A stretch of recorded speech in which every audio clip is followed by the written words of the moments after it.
You need to have a talk with your real estate agent about how their commission is going to be paid. Everything changes this weekend. Hey, it's Eric Osnes with ericismybanker.com and CMG Home Loans with my weekly update for the week ending August 17th, 2024. But first, let's talk about the economy. Builders are building fewer homes. We have a shortage of housing in our country.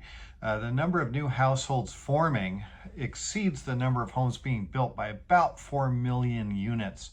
It's especially bad in the Pacific Northwest, where there's little available space to build, land is expensive, and the costs to permit and develop are nothing short of oppressive. It won't get better anytime soon. Home builders have been especially hit hard by high interest rates.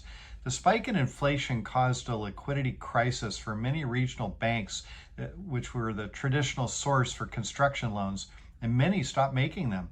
This forced builders to turn to really expensive hard money loans and also to pare back the number of homes that they build. In July, home starts for single-family homes were down 14.1%, with only 850,000 homes expected to be built nationally. Permits were down as well as builders become less optimistic about the future. This is just another sign of a slowing economy, and it's a double-edged sword. As the economy slows, mortgage rates fall. That's great. It improves affordability for home buyers. But if fewer homes are being built, the supply can't keep up with the demand, and home prices are pushed higher.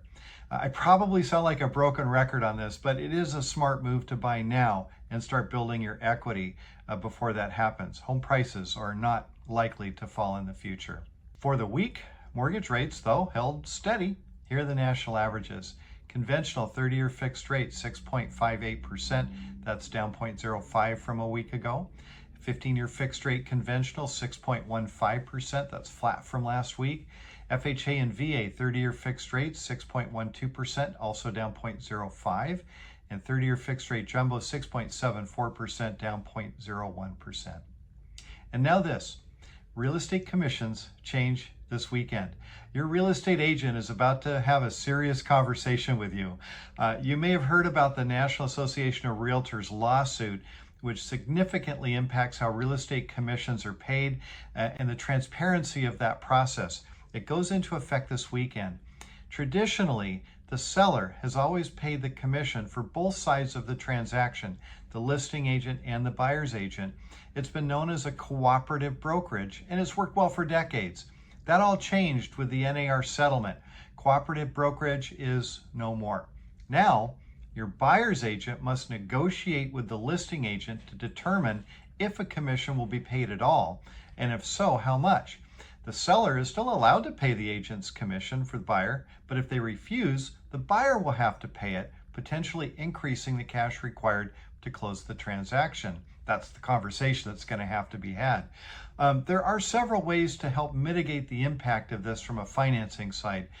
For example, let's look at a scenario. We have a sale price of $800,000, 20% down payment, and assuming a buyer's agent commission of 3%, which is traditional.